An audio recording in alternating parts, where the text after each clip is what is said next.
Hello बच्चों, कैसे हो। चलिए आज हम न्यू टॉपिक पढ़ेंगे, experimental determination of order of reaction. अब बच्चों इसको ना डिटरमाइन करने के हमारे पास में बहुत सारे मेथड हैं, इसको समझने के कई सारे मेथड हैं, बट सबसे फर्स्ट जो है आज हम ग्राफिकल मेथड की हेल्प से हम ये पढ़ने वाले हैं। तो चलिए स्टार्ट करते हैं। ग्राफिकल मेथड कहाँ क्या होता है और इसको कहाँ हम यूज़ करते हैं वो हम इसका करने की कोशिश करेंगे। ठीक है, तो ग्राफिकल मेथड की बात कर रहे हैं बच्चों। तो इस मेथड में यानी इस मेथड को हम कहाँ यूज़ करेंगे, इस मेथड को हम यूज़ करेंगे जहाँ पर केवल एक रिएक्टेंट दिया गया होगा। लिख रहा है इसमें when there is only one reactant. तो जहाँ पर एक रिएक्टेंट होगा वहाँ पर हम इस मेथड का यूज़ करेंगे। अब इस मेथड में क्या क्या पॉइंट्स हैं वो हम पढ़ने वाले हैं, क्या क्या स्टेप्स हैं उनके स्टेप्स को हम पढ़ेंगे। तो सबसे पहले फर्स्ट स्टेप क्या कह रहा है इसका, the concentration of reactants are measured by some suitable methods. किससे, कुछ सूटेबल मेथड से हम इसको मेज़र करेंगे। ठीक है, अब कौन कौन से सूटेबल मेथड होते हैं।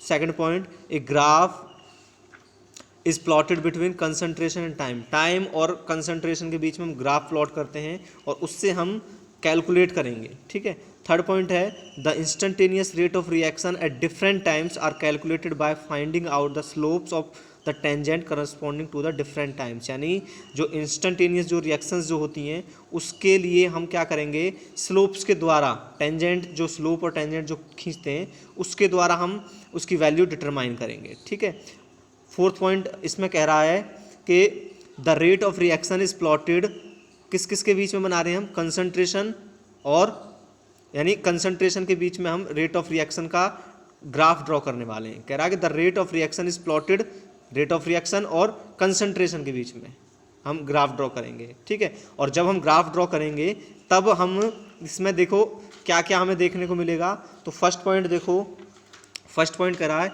If the rate of reaction remains constant. अगर रेट ऑफ रिएक्शन कांस्टेंट है, कांस्टेंट है तो जो ग्राफ जो बनेगा रेट और कंसंट्रेशन के बीच में वो क्या बनेगा, वो बनेगा it means that the rate is independent of concentration of reactant. समझ में आया। ये कह रहा है कि जो रेट है वो क्या होगी, इंडिपेंडेंट होगी किसके, कंसंट्रेशन ऑफ द रिएक्टेंट के।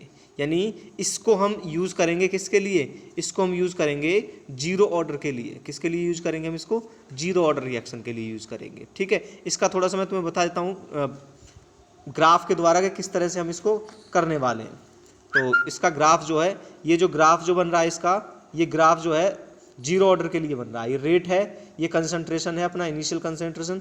जब दोनों के बीच में हम कोई रिलेशन नहीं निकलेगा तो हम कहेंगे कि भाई ये क्या है, rate is independent of initial concentration. तो इंडिपेंडेंट जो होता है उसका ग्राफ इस तरह से हम स्ट्रेट लाइन बना देते हैं। ठीक, कांस्टेंट बना देते हैं। ठीक है, इसके बाद में अभी हम बात करेंगे फिर सेकंड पॉइंट की, if a straight line is obtained in rate versus concentration graph. यानी अगर ग्राफ में एक स्ट्रेट लाइन आ रही है किस किस के बीच में, रेट के बीच में और कंसंट्रेशन ए के बीच में, तो उसका मतलब क्या है, उसका मतलब ये है कि ये जो है रेट जो है वो कंसंट्रेशन के क्या है, डायरेक्टली प्रोपोर्शनल है। किसके डायरेक्टली प्रोपोर्शनल है, कंसंट्रेशन के ये डायरेक्टली प्रोपोर्शनल है। तो इसके लिए जो ग्राफ जो बनेगा, इसके लिए बच्चों ग्राफ जो है, इसके लिए ग्राफ बनेगा अपना, ये जो ग्राफ बन रहा है, ये सेकंड वाला जो ग्राफ बन रहा है ये बनेगा। रेट और इनिशियल कंसंट्रेशन ये एक दूसरे के डायरेक्टली प्रोपोर्शनल। डायरेक्टली प्रोपोर्शनल क्यों हो गए, ये डायरेक्टली प्रोपोर्शनल इसलिए है, देखो रेट आर हो गया इक्वल टू के कंसंट्रेशन ऑफ ए। यानी अगर आपने रेट को बढ़ाया तो ऑटोमेटिक इनिशियल कंसंट्रेशन भी बढ़ेगा। तो एक दूसरे के डायरेक्टली प्रोपोर्शनल होते हैं। सी पॉइंट की बात करते हैं हम। सी पॉइंट क्या कह रहा है, if a straight line is obtained in rate versus concentration square. अब ये कंसंट्रेशन स्क्वायर की बात करें, नहीं जब हम सेकेंड ऑर्डर की बात करेंगे तो जो कंसंट्रेशन है वो उसका क्या हो जाएगा, स्क्वायर हो जाएगा।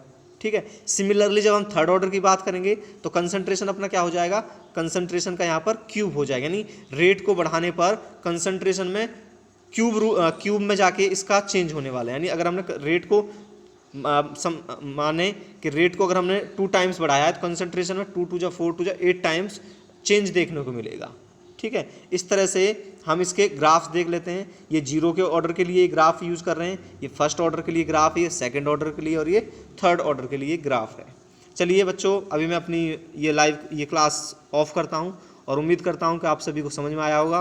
अगर फिर भी किसी को कोई परेशानी है आज का जो पढ़ाया उसके रिगार्डिंग, तो आप मेरे से पूछ सकते हैं। थैंक यू बच्चों।